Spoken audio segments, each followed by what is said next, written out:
Du chaos absolu au triomphe. Ce Monaco PSG, c'est sans doute l'un des retournements de situation les plus spectaculaires de la saison en Ligue des Champions. Comment le Paris Saint-Germain, mené 2-0, vraiment au bord du gouffre, a-t-il pu aller chercher une victoire aussi capitale? Eh bien, c'est ce qu'on va décortiquer ensemble, minute par minute. Pour bien comprendre ce comeback incroyable, on va revivre l'histoire en 5 temps. D'abord, on va voir le début de match cauchemardesque du PSG. Ensuite, on se penchera sur les moments clés qui ont tout fait basculer.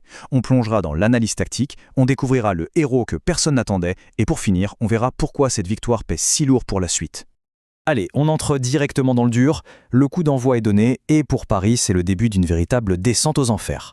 27 minutes seulement, qui ont bien failli coûter le match. Le mot est fort, mais il vient de l'entraîneur lui-même, catastrophique. Luis Enrique ne passe pas par 4 chemins pour décrire le début de match de son équipe. Et franchement, quand on revoit le film des premières minutes, on comprend tout de suite pourquoi. C'est une véritable avalanche qui s'abat sur Paris. Imaginez un peu la scène. Le match a à peine commencé 55 secondes de jeu, et bam, Balogun ouvre le score, 1-0. Paris n'a même pas le temps de se réveiller qu'à la 18e minute, le même Balogun signe un doublé, 2-0. C'est le chaos total. Petite lueur d'espoir, pénalty pour Paris à la 22e, mais Vitinha bute sur le gardien. Et pour couronner le tout, Dembélé, un des atouts offensifs majeurs, doit sortir sur blessure. En moins d'une demi-heure, tout semblait perdu. Mais on le sait, en Ligue des Champions, un match n'est jamais vraiment fini. Alors comment une équipe qui était au fond du trou a-t-elle pu orchestrer un tel retour? La réponse, elle se trouve dans la chronologie complètement folle qui a suivi. Cette chronologie, elle raconte vraiment l'histoire de 2 matchs en un. Regardez bien, après la tornade monégasque, le premier tournant, c'est ce but de Doué à la 29e. Il redonne de l'espoir. Juste avant la mi-temps, Hakimi égalise, et là, psychologiquement, la dynamique change complètement de camp. Le coup de grâce pour Monaco, ce carton rouge pour Golovin, dès le retour des vestiaires. À partir de là, Paris avait les cartes en main, et c'est Doué qui est venu terminer le travail, un vrai scénario de film.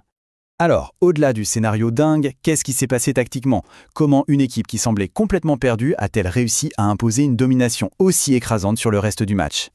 La clé, elle se résume en un chiffre presque irréel. Plus de 80% de possession de balle pour le PSG.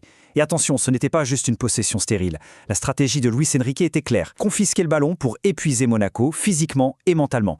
En les forçant à courir sans cesse, Paris a simplement attendu que la faille se crée. Et elle s'est créée. Et cette domination, elle est visible partout. Regardez la différence de passes réussies, 734 contre 143. C'est un gouffre. Paris a construit, Monaco a subi. 28 tirs contre 7, c'est un véritable siège. Et même la statistique des expected goals, qui mesure la qualité des occasions, le confirme. 2,53 pour Paris, ce qui veut dire qu'ils auraient logiquement dû marquer entre 2 et 3 buts, contre à peine 1 pour Monaco. Les chiffres ne mentent pas, la domination était totale. Mais le vrai point de bascule tactique, le voilà. L'expulsion de Golovin. Non seulement Monaco perdait son meilleur joueur, son créateur, mais en plus, ils ont dû se réorganiser en 4-4-1, avec un bloc défensif très très bas. Résultat, leur arme principale, la contre-attaque fulgurante, a été complètement neutralisée. À partir de ce moment-là, c'était un sens unique. Sauf que voilà, les statistiques et la tactique, ça ne fait pas tout. Pour un tel retournement, il faut un détonateur, une étincelle. Et ce soir-là, cette étincelle avait un nom et un prénom. Désiré Doué. C'est la question que tout le monde s'est posée. Comment un remplaçant qui rentre dans un contexte aussi difficile peut-il avoir un impact aussi phénoménal?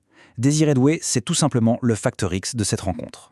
Regardez son impact, c'est juste monumental. Il entre à la 27e minute dans une équipe en pleine crise et 2 minutes plus tard, il marque le but qui relance tout. C'est son tir qui est à l'origine de l'égalisation d'Hakimi. Et c'est lui qui vient crucifier Monaco avec le but de la victoire. Impliqué sur les 3 buts parisiens, il n'a pas seulement changé le match, il a gagné à lui tout seul. Et ce n'est pas nous qui le disons, c'est le capitaine Marquinhos. Ces mots résument tout. Quand un leader comme lui met en avant votre performance, c'est que vous avez vraiment fait quelque chose de spécial. Bon, au-delà de l'émotion, du scénario de folie, concrètement, qu'est-ce que cette victoire signifie pour le Paris Saint-Germain dans sa campagne européenne? Eh bien c'est simple, cette victoire 3-2 à l'extérieur, c'est de l'or en barre. Non seulement Paris a gagné, mais ils l'ont fait chez leur adversaire. Ça veut dire qu'ils vont aborder le match retour chez eux, au Parc des Princes, en position de force. Un match nul leur suffira pour se qualifier, ce qui forcera Monaco à prendre des risques et à venir chercher l'exploit à Paris. Mais attention, rien n'est joué. Après un match aller aussi fou, on a bien vu que tout est possible. Monaco a prouvé qu'il pouvait faire très très mal au PSG. Ont-ils les ressources pour renverser la situation au match retour? Une chose est sûre, la deuxième manche s'annonce absolument électrique.